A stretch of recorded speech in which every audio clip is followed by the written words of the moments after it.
Hello friends, అమ్మ వాళ్ళ ఇంటికి వెళ్ళాము. అన్నయ్య పుట్టగొడుగులు దొరికినాయి అనేసి తీసుకొచ్చిన తర్వాత ఈ విధంగా వంట చేసాము. వంట చేసిన విధానం చూడండి. ఫస్ట్ పుట్టగొడుగుల్ని బాగా క్లీన్ చేసేసుకుని ఉల్లిపాయ పచ్చిమిరపకాయ తరిగి పెట్టుకున్నాము. అలాగే అల్లం చిన్నులపాయ పేస్ట్ చేసి పెట్టుకున్నాను. దాంట్లోని ఒక లవంగం, ఒక దాచిన చెక్క వేసి పేస్ట్ చేసి పెట్టాను. ఇలా తాలింపులో పచ్చిమిరపకాయ ఉల్లిపాయలు వేసి వేగిన తర్వాత ఉప్పు, పసుపు, అల్లం పేస్టు వేసేయాలి. అవి వేసి కొంచెం లైట్గా వేగిన తర్వాత పుట్టగొడుగులు వేసి ఇంకొంచెం ఫ్రై చేయాలి. అది కొంచెం ఫ్రై అయిన తర్వాత అప్పుడు కారం వేసుకోవాలి. కారం కూడా వేసి ఫ్రై అయిన తర్వాత మనము కొబ్బరి పేస్ట్ వేసుకోవాలి. కొబ్బరి పేస్ట్లో గసగసాలు, జీడిపప్పు వేసి పేస్ట్ చేసుకుని ఆ పేస్ట్ కొంచెం వేసుకోవాలి. వేసి కొంచెం నీళ్ళు పోసి కూరని ఉడకనివ్వాలి.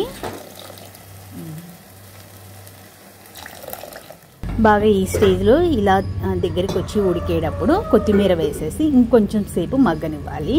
ఎట్లా అంటే నూనె అంతా బయటకు వచ్చే అంతవరకు మగ్గిందంటే కూర రెడీ అయిపోయినట్టే.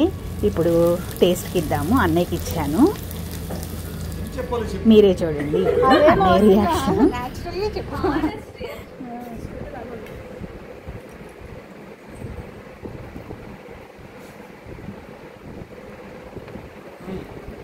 చాలా బాగుంది.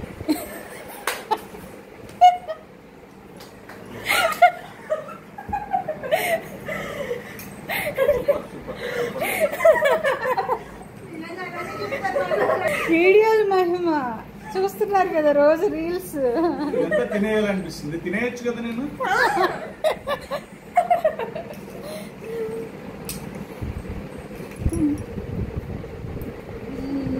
లేదు ప్లేట్లో చికెన్ లాగా ఉందా? చికెన్ కన్నా బాగుందా?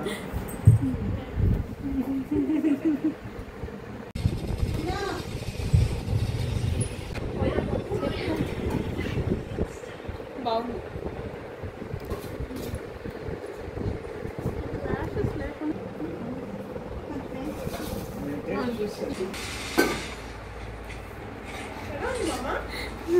సూపర్. ఏంటది? విలేజ్ కుకింగ్ ఛానల్లో చేశారు. సూపర్ ఉందిరా. స్క్విడ్ లాగా ఉంది.